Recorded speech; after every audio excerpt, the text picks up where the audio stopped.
The film begins with an important meeting taking place in Salamanca, Spain, at 12 p.m. Leaders from over 150 countries, representing both the Arab world and the West, have gathered in Plaza Mayor to discuss a new international plan to fight terrorism. The U.S. president is there to sign this agreement, aimed at preventing future attacks like those on September 11, 2001. The atmosphere is tense, and armed security guards are stationed everywhere, keeping the area secure. The scene then moves to a nearby TV studio, where JNN is reporting the event from different camera angles. Soon, the president's convoy arrives, and journalists rush to capture the moment. Secret Service agents provide strong security as they guide the president to the stage to make a speech. The mayor of Salamanca introduces the President of the United States, who is about to speak. But suddenly, the president is shot. The crowd gasps in shock, and some people scream as panic spreads. Security forces immediately spring into action, rushing to protect the remaining important guests and secure the area. Chaos breaks out as the injured president is quickly taken to an ambulance. People start panicking, and then a bomb explodes just outside Plaza Mayor, making everything even scarier. Soon after, another explosion happens right at the stage where world leaders were standing. Many people are hurt, and the situation gets worse. The JNN reporters, who were there to cover the event, are also trapped in the danger, becoming victims of this terrible attack. The scene takes us back to 23 minutes earlier, exactly at 12 p.m. The mood is tense as we meet Thomas, a Secret Service agent for the U.S. president. Thomas is in a hotel room, getting ready for a very important job, and his colleague, Kent Taylor, arrives and tells him it's time to join the security team. Kent reminds him how important their mission is, which to keep the president safe, especially with the big meeting at Plaza Mayor coming soon. When they get to Plaza Mayor, Thomas and Kent see a crowd of protesters who don't want the president in their city. Journalists are everywhere, ready to report on the president's arrival. Shortly after, Thomas and Kent quickly take their places, making sure the president gets safely to the stage. They do their jobs perfectly, always watching for any danger. When they reach the stage, the mayor gives the president a warm welcome, and the crowd cheers with excitement. But while standing on the stage, Thomas sees a curtain moving in a window of a building that looks out over Plaza Mayor. At that time, his instincts kick in, and he quickly tells the security team to check it out. As the mayor invites the president to give his much-anticipated speech, something unexpected happens before the president can start talking. Thomas, who had earlier knocked down a man near the stage, realizes the man is actually a police officer protecting the mayor. Despite this, Thomas feels uneasy and tells his colleague to hold the man, thinking he could still be dangerous. While this is happening, a second explosion hits, throwing everyone into chaos. Moments later, an American tourist who was recording the event catches Thomas's attention. Thomas asks to see the video and notices a flash from a gun in one of the building windows. Then, Thomas tells Kent, and Kent decides to check it out on his own. As Thomas keeps looking at the video, he suddenly runs towards the stage, but a bomb goes off, injuring many people, including one of his fellow agents. Realizing that JNN was filming the whole event, Thomas rushes to their studio to check the footage from behind the plaza. While watching, he gets a call from Kent, who tells him he found the shooter and is chasing the suspect. Hearing this, Thomas quickly reports the situation to the control center, asking for backup to help Kent catch the dangerous person.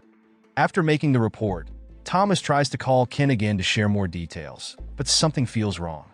Filled with doubt and worry, Thomas leaves the JNN studio, unsure of what will happen next. The story goes back to 12 hours earlier, focusing on Enrique, a Spanish police officer assigned to protect the mayor. While working in the busy Plaza Mayor, Enrique spots his girlfriend, Veronica, talking to a man he doesn't know. Curious, Enrique listens to their conversation and finds out they plan to meet under a bridge later. This makes Enrique feel uneasy. Without thinking too much, Enrique walks over to Veronica, says hello, and gives her a bag, hoping she will keep it safe. After that, he goes back to his job, standing behind the stage to guard the mayor, but he can't stop worrying about what he just saw. When the U.S. president is shot, Enrique runs to the stage to protect the mayor, but Thomas tackles him, and other Secret Service agents hold him down. While they question him, Enrique sees Veronica throwing the bag under the stage. He tries to warn Thomas and the others, but they don't listen, and Enrique is taken away. Soon after, the bomb in the bag explodes. After the explosion, Enrique manages to escape from the agents and runs towards the bridge, where he stops a car. The scene then goes back again to 12 p.m., but now we see it from the eyes of Howard, an American tourist who is filming the important event with his camcorder.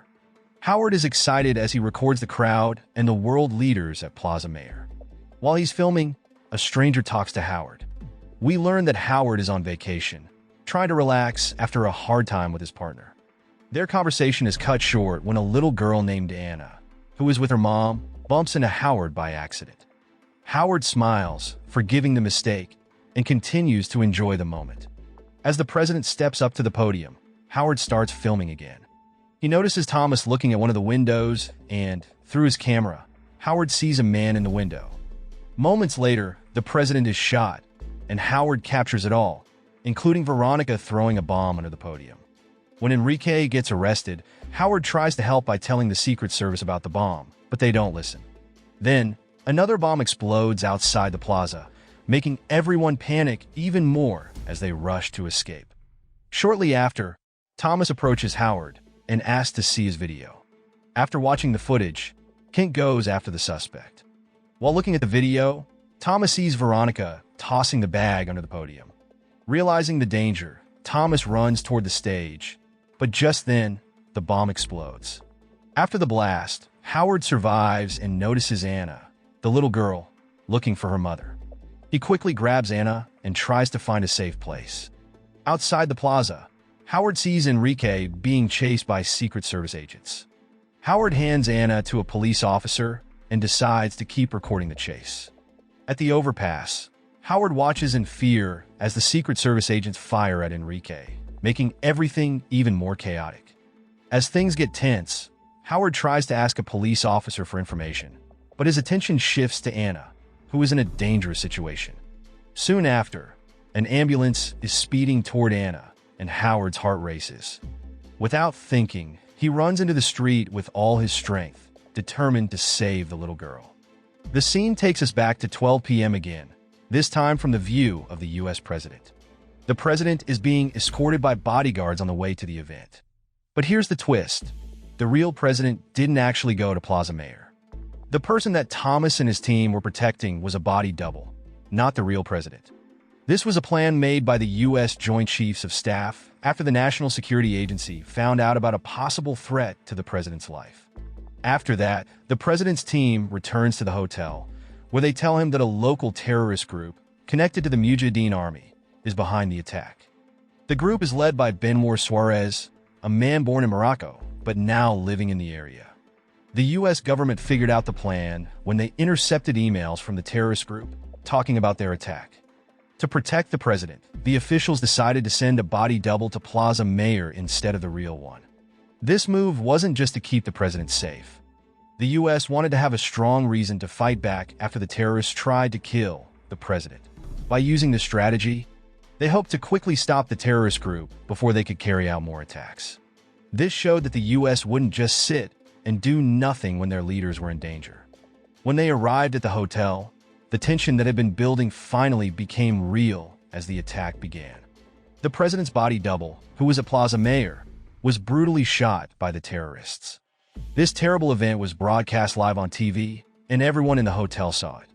The room was filled with fear and disbelief as they watched the terrifying footage, making the situation even more intense. Not long after the shooting, the tense atmosphere was broken by a loud explosion in the hotel lobby. At that time, the explosion shook the whole building, and everyone could feel it, realizing they were in even more danger. Chaos and panic spread as they understood they were trapped in a bigger, more dangerous attack. The scene then shifts back again to 12 p.m., but now from the point of view of the terrorists. We see Benwar Suarez, the leader of the terrorist group, sitting in a cafe. At Plaza Mayor, Veronica is with a man named Javier, who is part of the Special Forces. Javier has been forced to help the terrorists because they kidnapped his brother. One of the cameramen from JNN is also secretly part of the terrorist group. The terrorists are ahead of everyone because Suarez already knows that the person at the event isn't the real U.S. president, but a body double. Suarez then gives an order to another terrorist who works at the hotel to watch the arrival of the president's team.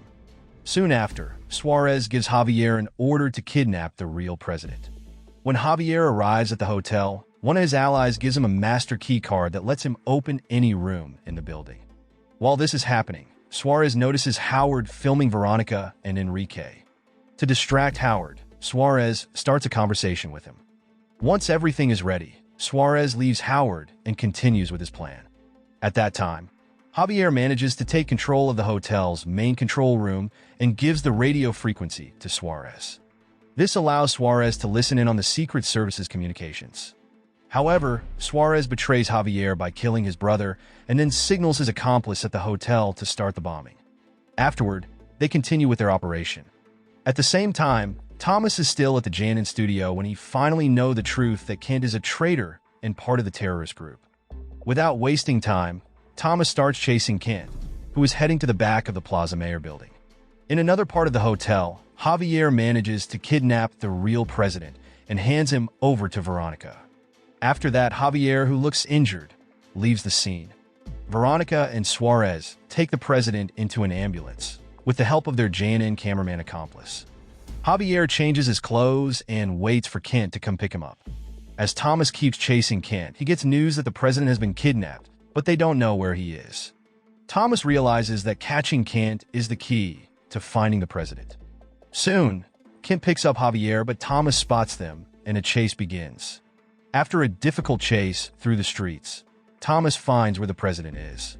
He faces Suarez in a gunfight and manages to shoot him. Thomas then finds the president, tied up but not hurt, and quickly frees him. Soon after, he calls the Secret Service to come and get the president. Soon, the Secret Service and medical team arrive to help the president, and the film ends. The moral lesson from this film is always keep your camera ready, cause you might save the day, catch a villain, or at least get some crazy footage for your YouTube channel.